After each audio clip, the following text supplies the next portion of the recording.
Yay! Welcome, everybody. Welcome. Here we go. So, Merrill Chandler, oops, I always go the wrong way. Merrill Chandler and Jennifer Hammond, we're here, and we're here to help you talk about, talking about credit and funding. Where are you going to get your funding? And so this year, again, we try to do these quick little short little tidbits to make sure you kind of have we're tuned in. So this year, 2023, real estate investors are definitely hungry because, last couple of years, the market's been going up. And now it's funny because now it's coming down.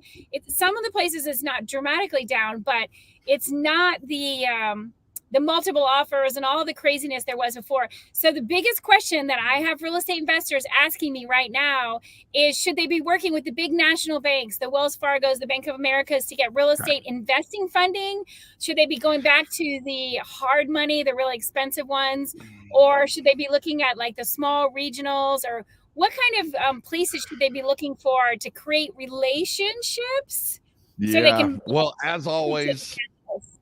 as always, you're asking the killer questions, right? So first of all, what's super hot right now is if you're looking for unsecured funds, business credit lines, business loans, you want to be at the top tier 1 banks. That's the Citi, Chase, B of A, Wells Fargo, and the next top 10 tier 2 banks, right? The PNCs, the BB&Ts, the M&T banks, et cetera.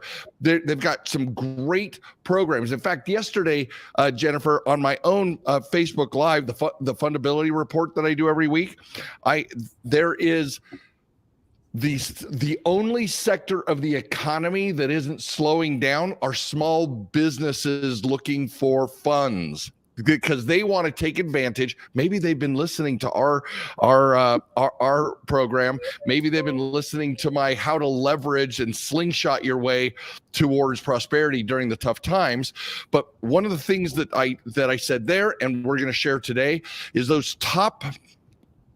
top 10 banks in the country, top 15 banks in the country, the vast majority of them are moving heavier and heavier into lending to fundable borrowers and putting the money in fundable businesses. Now, if you want to know what fundability means, then you got to go to the Get Fundable Jennifer, follow the Get Fundable Jennifer, and just read what you're going to learn and read the reviews of the course that we offer, because this is literally a PhD level what lenders are looking for right now in the current environment, and what we can do about it to match those lending requirements, what we call hitting the lender bullseye. So once we know those unsecured are the top 10, what we prefer, what's hot right now for secured mortgages, commercial loans, et cetera, are your community banks and your local credit unions. Credit unions and community banks, if it's secured, if it's full doc, then they may or may not have the credit lines you want, the business loans you want, like cash loans, but they will have the best interest rates and the best terms of any mortgages out there in the country. So secured national scope and local credit unions and community banks, national scope tier 1 and tier 2 banks for unsecured. And that's kind of how we split the universe.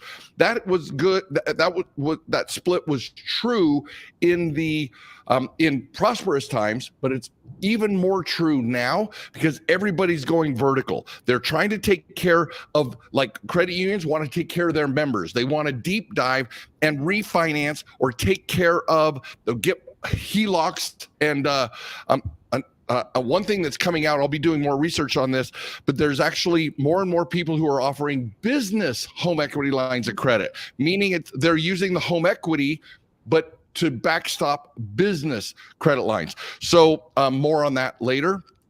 But everybody's trying to focus on they're focusing on their current clients, because shopping for new people, they don't know who those people are, and they want to focus on people. The devil we know is better than the devil we don't know, says the lenders about borrowers, right? Yep. And we want to make sure that, again, maybe next week we'll talk about business credit versus personal credit. And they're totally different, especially as a real estate investor. It's really important to have your banks love you and for you to be fundable on both sides. You know, you talk about the golden goose.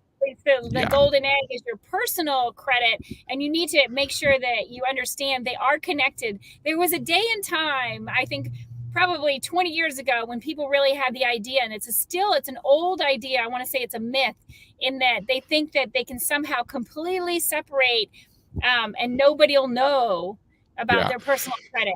You can't do that. Yeah, those days up until 2008. So 13 to 15 years ago, it was true that you could get business credit non-personally guaranteed. That is not true now when it comes to bank loans and lines of credit and bank credit cards. So think of merchandise credit cards. So that's your Staples business and your Home Depot business commercial accounts. That's merchandise. Versus cash cards, where Chase and Wells and everybody are giving out credit lines that represent cash. Those are two different universes. There is not a single bank cash credit card that is personally guaranteed right now. That is not personally guaranteed. Every single cash credit card from banks require a personal guarantee. That is not true of your retail cards for obvious reasons. They buy Home Depot buys a shovel for $5, sell it for $50. So their credit line, if you have $1,000 credit line, they only have $100 on the line, right? So those are the things that we need to be aware of. And that's what's in getfundablejennifer.com.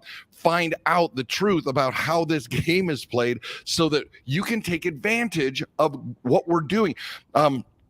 Think of it as a roller coaster, right? Right now, it feels like we're going up, right? It's not the economy's going up, the degree of difficulty to do things. But man, if you're ready and you got your credit lines and your commercial loans ready to go, you're fundable. When we that thrill when you start down the other side, that's what's going to be happening in the next year or two.